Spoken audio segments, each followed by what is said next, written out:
Olá, ouvintes do Pauta Pública, eu sou André Dipp. Toda sexta-feira eu tô aqui com vocês, trazendo conversas para tentar ir além do óbvio. 28 de junho é o Dia Internacional do Orgulho LGBTQIAP+, um marco na luta por direitos. Mas muito além de ser uma celebração da vida e da diversidade, que são muito importantes, a data também serve para marcar posição diante de tantas ameaças, violência e retrocesso que a gente está vendo no mundo com relação a questões de gênero, identidade e sexualidade. Segundo um levantamento inédito conduzido por pesquisadores da Unesp e da USP, o percentual de brasileiros adultos que se declaram LGBTQIAP+, é de 12%, ou cerca de 19 milhões de pessoas, levando em conta os dados populacionais do IBGE. Apesar disso, o acesso à cidadania, ou seja, acesso à saúde, condições de trabalho, moradia e educação, ainda seguem escassos para esse universo enorme de pessoas que também é atravessado por outras questões como raça e classe. O Pauta sempre destaca a pertinência desse tema para muito além do mês do orgulho, e hoje, mais uma vez, a gente traz esse debate por aqui, a partir da conversa com quem atua na linha de frente dessa luta e que também sente ela na pele, em sua própria experiência de vida. Hoje a gente conversa com a Carolina Iara, primeira mulher trans intersexo a exercer um cargo de co-vereadora pela bancada feminista do PSOL em São Paulo. Pessoas intersexo representam cerca de 1,7% da população mundial, segundo a ONU. Ainda assim, seguem enfrentando invisibilidade e violência sistêmica, como a mutilação dos seus corpos e a falta de amparo legal. Carol também comenta como tem sido a articulação dentro da política institucional para enfrentar os desafios que atingem toda a comunidade LGBTQIAPN+. A Carolina já vai falar com a gente, mas antes um recado. A Pública está sempre no encalço dos poderosos e denuncia a violação de direitos de quem nem sempre encontra espaço na mídia, como a própria população LGBTQIAP+. Só que esse trabalho só funciona a partir da independência do nosso jornalismo, algo que é mantido pelo apoio de pessoas como você, que se interessam pelos assuntos que a gente traz por aqui. Se você puder, considere contribuir mensalmente para a Pública através do programa de aliados, acessando aliados.apublica.org ou faça agora mesmo um Pix para contato@apublica.org. Se você quiser, pode deixar até uma mensagem de apoio no Pix para mostrar que quem escuta o Pauta Pública quer fazer com que esse trabalho continue. Enquanto você faz seu Pix aí, a gente segue com a pauta daqui. Carol, um prazer te receber no Pauta Pública. Eu que agradeço. Bom dia, boa tarde, boa noite, né, para todas as pessoas que ouviram. Axé. Carol, como você enxerga o atual momento político e social para a população LGBTQIAP+, no Brasil? A gente está num momento difícil e um momento de avanço e dificuldade. Um momento muito, muito contraditório, né? Então, eu vejo que a extrema-direita no mundo elegeu a gente, né, como inimigo. O fundamentalismo religioso elegeu a gente, assim como elegeu também os imigrantes, né? Tem sido um momento que a gente conseguiu coisas, conseguiu avanços. Então, quando eu comecei a minha militância 16 anos atrás, muita coisa avançou para mim, para as pessoas ao redor, para a minha comunidade. A gente hoje consegue, no Brasil, a nossa retificação de nome, né? Os documentos. No entanto, a reação a qualquer desses avanços é brutal. Vale lembrar que em 2023, o Supremo Tribunal Federal equiparou ofensas praticadas contra pessoas LGBTQIAPN+, ao crime de injúria racial. Apesar da conquista de direitos ao longo dos anos, ainda há muitos obstáculos, sendo a violência um dos principais deles. De acordo com a ANTRA, Associação Nacional de Travestis e Transsexuais, o Brasil segue como o país que mais mata pessoas trans no mundo. O ano de 2024 teve uma média de 10 assassinatos por mês. No total, foram 69 homicídios no primeiro semestre e 53 no segundo. A gente avança um pouco e vem 15 reações muito brutais contra nós. E isso faz essa contradição aumentar. É isso, né? A Câmara Municipal de São Luís e a Câmara Municipal de Petrópolis proibiram, né, as pessoas trans de ir ao banheiro. É porque quando você fala que as pessoas trans têm que ir no banheiro de acordo com o sexo do nascimento, na verdade você está proibindo de ir ao banheiro, porque não tem como eu entrar no banheiro masculino e não sair de lá ou agredida ou estuprada ou qualquer outra coisa, né? São 77 leis anti-LGBTs aprovadas no Brasil. Aqui nós somos o país que mais tem travestis, pessoas trans eleitas, mas somos o país que mais mata também. Então a gente está numa situação muito delicada. Mas tem luta, né? Tem muita luta. Eu acho que o movimento LGBT é um dos que tem tido mais dinamismo, assim, junto com o movimento negro, de pautar o debate, de fazer as manifestações, assim. O movimento feminista também. São esses os movimentos que têm feito a resistência à luta, né? Não é mais os movimentos sindicais, né? Não são mais. Nós estamos num outro momento, né? De luta. E, Carol, você foi a primeira mulher trans intersexo que fala abertamente como é viver com HIV a exercer um cargo de co-vereadora na bancada feminista do PSOL em São Paulo. Como foi ocupar esse espaço historicamente masculino, conservador, e fazer política de forma coletiva? O que esse modelo ensina sobre representatividade real e o que ainda precisa ser melhorado? Ai, desculpa dar esse risinho, porque é tão difícil estar nesse lugar. Eu acho que nenhum pioneirismo é bom. Nenhum pioneirismo é fácil, mesmo quando você tem caminhos abertos por outras pessoas, né?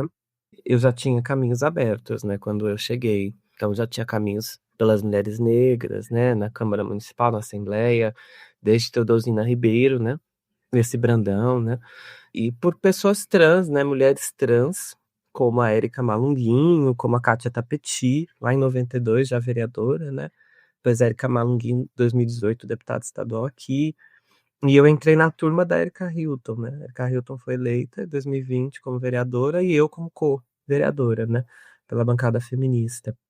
A questão do HIV, a questão da intersexualidade, que são questões muito, muito difíceis até hoje, né? De eu visibilizar, né?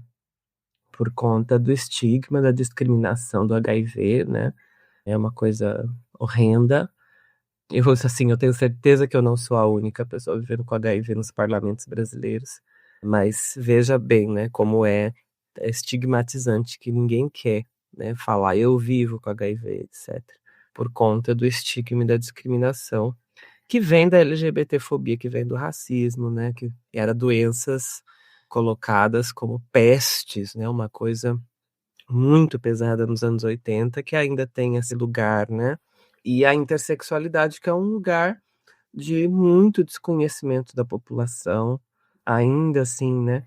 Mesmo quando você fala do hermafrodita, né? Da hermafrodita, de antigamente, da pessoa que nasce com aspectos biológicos dos dois sexos, ainda existe um bloqueio midiático sobre o assunto.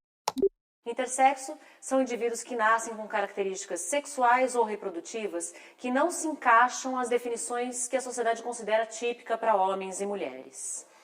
Isso ocorre por alterações genéticas e é muito mais comum do que a gente imagina.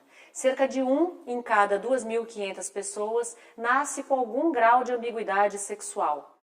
Né? As pessoas não querem pautar, fazer uma grande matéria em grandes jornais. Não, realmente é um assunto muito delicado. No meu caso, são 2 pioneirismos muito difíceis de ser trabalhados, né? Não que eu fiquei imóvel diante disso, né? Pelo contrário, eu não fiquei imóvel, né? A gente conseguiu fazer coisas a respeito. A gente conseguiu aprovar o dia contra a mutilação genital infantil, que é o dia 26 de setembro, que diz respeito ao nascimento do bebê Jacob, né, que foi um símbolo da década passada, né, da luta intersexo. O Jacob, uma criança intersexo, que esteve nesse plano aqui por 5 anos, a mãe dele, a Thaís, hoje presidenta da Associação Brasileira de Intersexo, junto com o pai dele, o Beto, fizeram um ativismo político, científico, extremamente importante. A redesignação de gênero, que é controverso, mas muito controverso para o caso de bebês intersexo, é o que era recomendado pela medicina. A Thaís não aceitou essa realidade e ela foi lutar pelos direitos do filho dela, né, de não ser amputado de forma violenta, sem o consentimento dele, que a essa altura, obviamente, não tinha uma identidade de gênero definida. A gente fez uma série de financiamentos e apoios, né, para o movimento de HIV/AIDS no estado de São Paulo, e continuamos fazendo. Então, ativamente eu estou, né, com os movimentos sociais. Uma atuação que prima aí, junto com a bancada, estar com os movimentos sociais, fazer a luta, né, ali no dia a dia também, estar nos lugares. Uma luta que eu faço questão, né, também, de estar junto com os movimentos periféricos LGBTIA+, né, estar com coletivos de bairros, com movimentos de cidades de interior. Claro que a gente não vai abarcar os 600 e poucos municípios, né, de São Paulo, mas o máximo que eu consigo interiorizar e periferizar, eu faço, né, faço questão. E essa atuação coletiva, no mandato coletivo, ela é muito desafiadora. E no nosso caso, por ser um mandato combativo, mulheres, né, que estão em lutas sociais, que enfrentam lideranças de extrema direita, que questionam, que fazem polêmica, nós sofremos muita ameaça. É isso que eu ia te perguntar, se você encontrou um ambiente de fato hostil e violento. Bastante hostil, bastante. Eu acho que a Câmara Municipal, quando eu estava, era hostil já, só que a Lespe trouxe mais hostilidade, porque já representa todo o interior de São Paulo, que é mais de direita e tal. Hoje a Lespe e a Câmara já estão mais parecidas, né, em suas composições, né? A extrema-direita deu uma tomada de conta, assim, né, na Câmara Municipal de São Paulo. Mas sobre a questão da violência política de gênero, não precisa nem a casa ser hostil, né, necessariamente. Ela acontece de todo modo, né? Então, nós, né, enquanto mandato, nós já recebemos toda sorte de ameaças, sejam ameaças por e-mails, sejam ameaças judiciais, né, as pessoas ingressarem com processos falsos contra nós, inventarem coisas, fake news, nas mídias, tudo que você puder imaginar, a gente já sofreu, né, enquanto mandato, enquanto figuras individuais, né? Então, é realmente um trabalho árduo nesse sentido, né? Principalmente porque são mulheres, né, que têm suas famílias, né? Você tem mães, né? A Paula tem uma filha, né, bebê. Eu que sou uma LGBT, que tem um irmão autista, que tem uma sobrinha, que é casada com um homem trans. Então, assim, são muitas vulnerabilidades, né? Ou vulnerabilidades não, né? Humanidades, né? Digamos assim, que coloca o fazer político num outro lugar, né? Só que né, a gente tenta ir sobrevivendo e atuando de acordo com essas brechas que são dadas, né? Tentando se proteger ao máximo, né? Se proteger ao máximo desses ataques. Que eu tenho aprendido com o tempo é não se colocar também no lugar da parlamentar heroína, né? Ou da super forte, né? Eu tenho exercitado o lugar de mostrar para as pessoas, mostrar para a base social, para a militância, né? E para os ativismos diversos, né? E não, olha, está acontecendo essas coisas, né? Nós estamos passando por isso. Vamos coletivizar da mesma forma que nós coletivizamos, né? Todas as pautas e questões. É essencial que a gente coletivize, né? Porque o Brasil é um lugar complicado para ser ativista, né? Nós temos muitas mortes de ativistas de direitos humanos, de direitos ambientais, no campo ainda mais, né? Nos territórios indígenas, nos territórios tradicionais, nos interiores, morre muita gente, né? Morre muito vereador no interior, né, do Brasil. Então, como é que a gente faz para enfrentar esse problema? Usando agora as nossas armas modernas, né? Tecnologias modernas, né? O nosso companheirismo, né? Os movimentos sociais. Agora uma pausa e a gente já volta. Oi, aqui é Isadora Rupp do Durma Com Essa, podcast semanal de notícias do Nexo. Eu venho aqui para te convidar a ouvir o programa desta semana, que fala sobre as más notícias para o governo Lula nas pesquisas mais recentes de avaliação da sua gestão. A gente aprofundou os números em uma conversa com o Felipe Nunes, que é cientista político, CEO da Quest e um dos autores do livro Biografia do Abismo, sobre a polarização política no Brasil.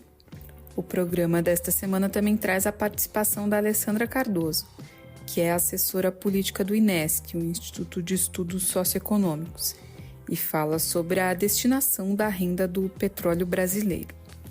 Depois que você escutar o Pauta Pública, liga no Durma Com Essa na sua plataforma de áudio preferida, no YouTube ou no site do Nexo, nexojornal.com.br. E, Carol, você começou a falar um pouco sobre isso, queria te pedir para voltar para esse assunto. O que ainda precisa mudar na forma como o país e a própria comunidade LGBTQIA+, lida com pessoas intersexo, que muitas vezes são invisibilizadas e até submetidas a violências médicas desde a infância, como você mencionou rapidamente, né? Eu fui, né, uma criança intersexo submetida à violência, à tortura, às cirurgias precoces, muito violentas. Essa realidade ainda existe por um desconhecimento social. É uma realidade que faz com que famílias sejam impelidas, sejam convencidas a fazer cirurgias em seus bebês, que são 2% da população, para esconder, né, literalmente, a intersexualidade, a genitália ambígua ou a hormonização diferenciada que a criança tem, a adolescente tem. Então, realmente, pouco mudou, né, no Brasil. Algumas coisas avançaram, mas concretamente pouca coisa mudou, né? Existe uma grande comoção da sociedade, né? Não só da extrema-direita, né? Mas, enfim, de setores da sociedade, que vai desde o Marco Feliciano, do Eduardo Bolsonaro, até o PGR, de proteger as crianças, né? Tem que proteger a criança das LGBTs, tem que proteger a criança, né, de hormonização, então vamos proibir de fazer a hormonização aos 16, proibir de fazer bloqueio hormonal aos 12. Eu sempre faço a clássica pergunta já da minha vida, né? E onde estavam vocês quando eu passei por essas cirurgias na infância contra a minha vontade? Não estavam lá, pelo contrário, estavam incentivando esse poder médico a fazer tudo isso, né? Então não tem defesa nenhuma de 2% da população que é intersexo. O que falta hoje é vontade política, uma legislação ou algo que seja semelhante para proibir as cirurgias precoces, desnecessárias, para encobrir a intersexualidade, né? Precisa proibir hormonização forçada em crianças e adolescentes que indiscriminadamente são hormonizados para esconder a intersexualidade. E, enquanto isso, estão enchendo o saco das pessoas trans que querem as modificações corporais, né? Ou o evitar as modificações corporais. Então, a gente conseguiu sinalizações boas, né? No sentido do Conselho Nacional de Saúde, né? Que foi uma iniciativa da ABRAE, Associação Brasileira Intersexo, de conseguir uma recomendação pelo fim da mutilação genital, né? Pelo fim das cirurgias. E nós conseguimos também, e aí por outra entidade, a Intersexo Brasil, um grupo de trabalho no Ministério dos Direitos Humanos e Cidadania. Esse grupo de trabalho tem a pretensão de criar um plano, né, de erradicação dessas violências e tal, para tratar a questão como uma agenda de direitos humanos. Então a gente está nesse caminho. Não teve um avanço específico assim, olha, acabou, né? Não tem mais a mutilação. Antigamente era assim, a gente não pode falar isso. Ainda está acontecendo, ainda tem ambulatórios mais progressistas que lutam, né, por uma outra abordagem mais humanizada, mas ainda tem ambulatórios referência que continuam fazendo a mesmíssima coisa, né? E da comunidade LGBT, eu acho que já melhorou, então, né, você já vê um espacinho ali para a letra I. Só que assim, né, eu tenho dito que as principais aliadas do movimento intersexo, eu não sei como é em outros países, mas aqui tem sido as travestis e transexuais, a letra T, e tem sido o movimento feminista.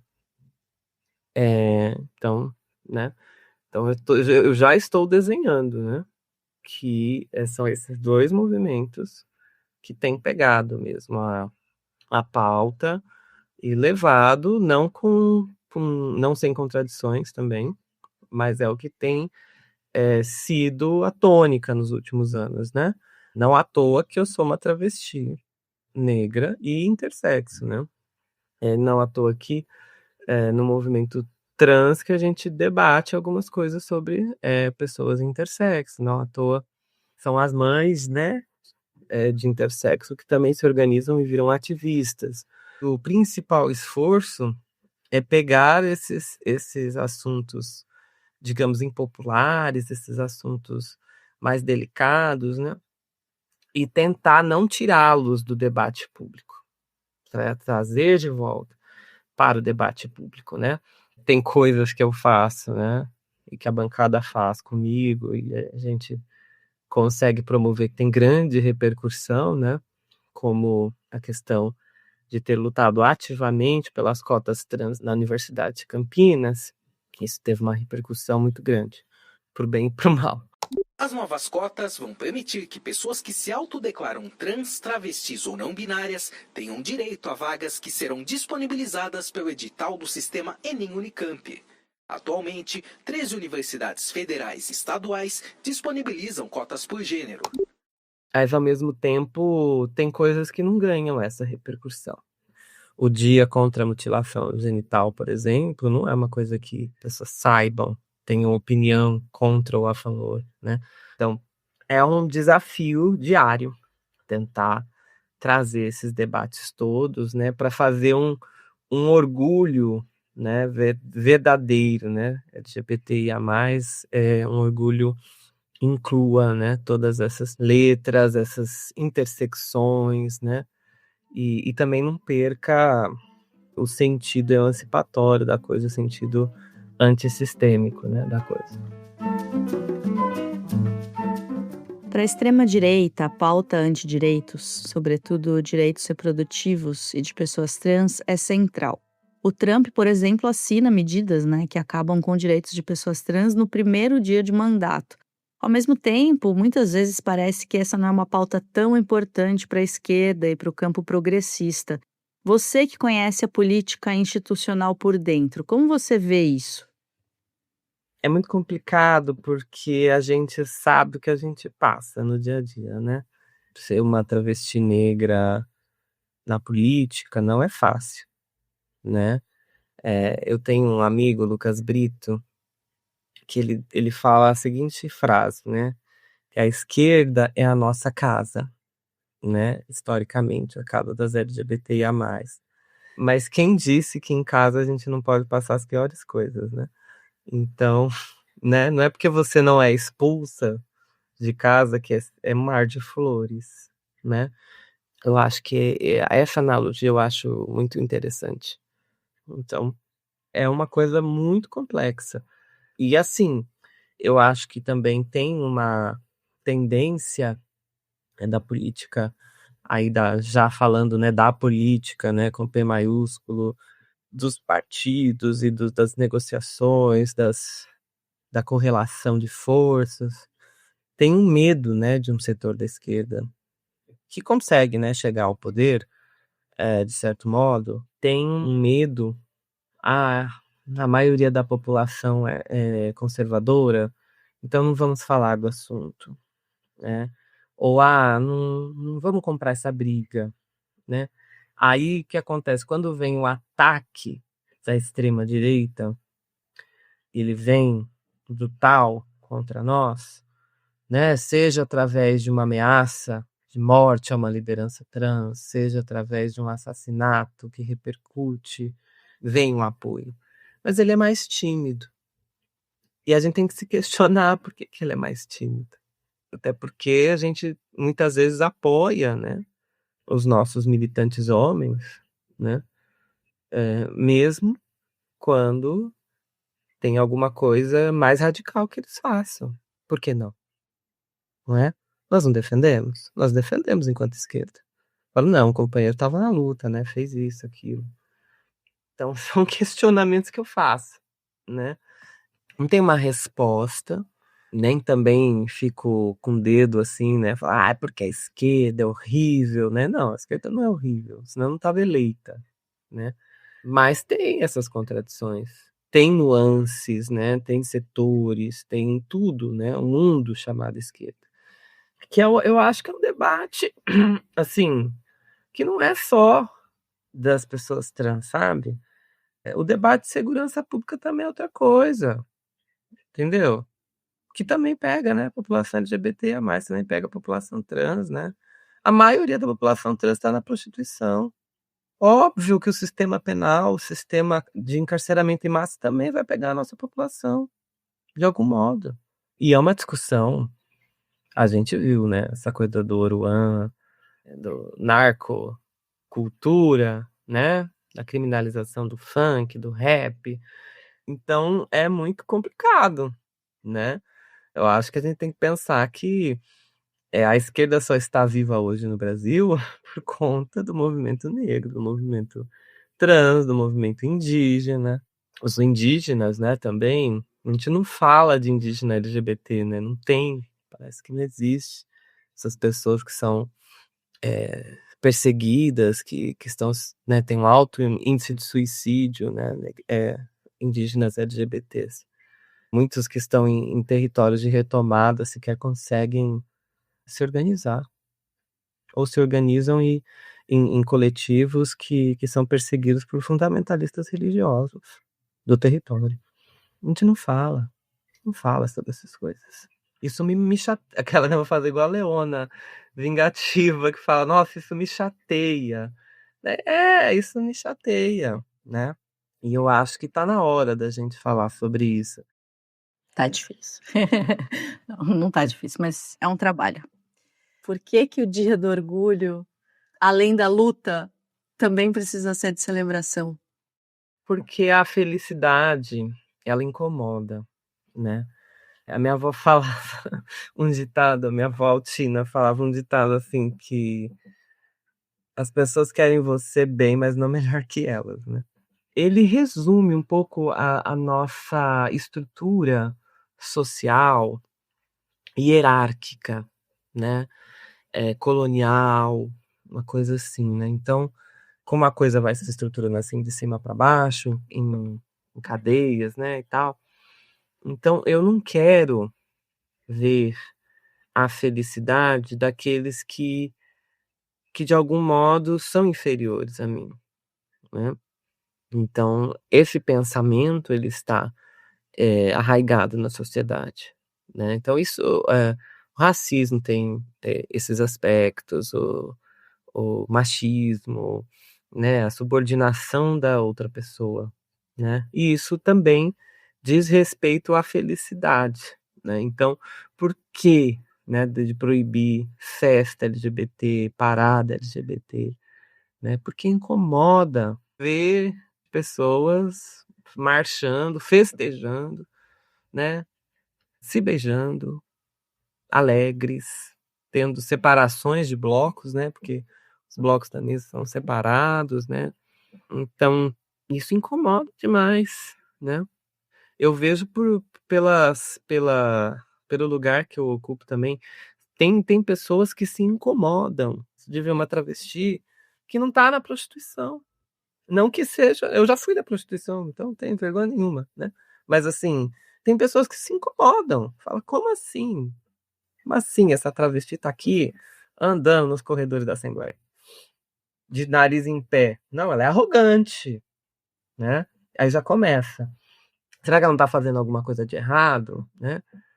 Aí você tem processo judicial sem prova nenhuma, mas a pessoa fica ali insistindo, não, mas será que ela não fez alguma coisa mesmo? Investiga mais, né? Existe um incômodo, né? Pessoas, mulheres trans que são mortas por seus por seus parceiros sexuais. Assim, a pessoa tem uma relação, de repente, ele toma tudo dela e mata. Isso é muito comum. Porque é um incômodo dela ter mais que ele, né? Então, veja, o antídoto disso é a gente também, mesmo no meio de tanta desgraça, também a gente ser feliz, né? Também a gente celebrar, também a gente festejar, né? Amar, ir com os nossos afetos, né?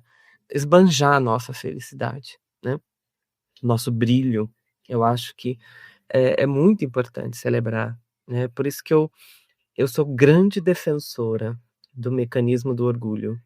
É uma das coisas que a gente criou enquanto movimento que é formidável, porque o orgulho é o contrário do que esses setores querem, que é que a gente se esconda, tenha vergonha de si mesmo, né? Que a gente não saia, que a gente viva na clandestinidade, né?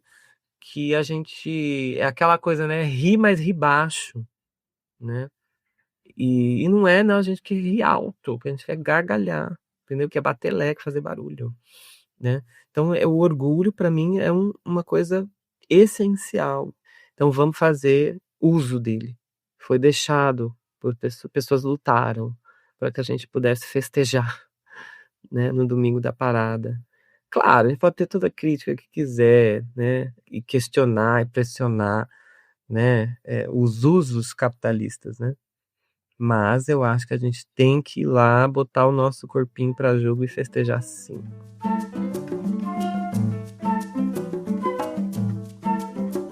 Carol, muito, muito obrigada. Foi muito bom ter você aqui no Pauta Pública. Eu que agradeço. Contem comigo quando precisar. E chegou a hora da gente recomendar um programa da Rádio Guarda-Chuva para você emendar na sua playlist depois do Pauta. O Excelente Vida de Jornalista estreou uma nova temporada com episódios quinzenais às terças. O primeiro é o Tem um Robô Me Ajudando, com Rodrigo Alves e Leonardo Aquino, do podcast Torpor, explorando possibilidades de inteligência artificial na produção de podcasts jornalísticos. Procura pelo Vida de Jornalista no seu tocador de podcasts favoritos e boa escuta. E chegamos ao fim de mais um Pauta Pública. Obrigada a quem esteve com a gente até aqui. O Pauta é apresentado por Andréa Dipp, que também cuida da entrevista do programa. A produção é feita por mim, Estela Diogo, com apoio de produção da estagiária Rafaela de Oliveira. O roteiro é de Ricardo Terto e a edição do Pedro Pastoriz. A identidade visual é de Tainá Gonçalves. Na comunicação, a coordenação das redes sociais é da Lorena Morgana. O vídeo para as redes é de Etienne Karen. E a publicação no site fica com Guilherme Silva e Rafaela Ribeiro. A trilha sonora original do programa é do Pedro Vitúrio. Esse episódio inclui áudios dos canais Band News, Drauzio Varela e o depoimento do Altieri Frank, disponível na página do Abrai no Instagram. O Pauta Pública é uma produção original da Agência Pública de Jornalismo Investigativo. Um abraço e até o próximo programa.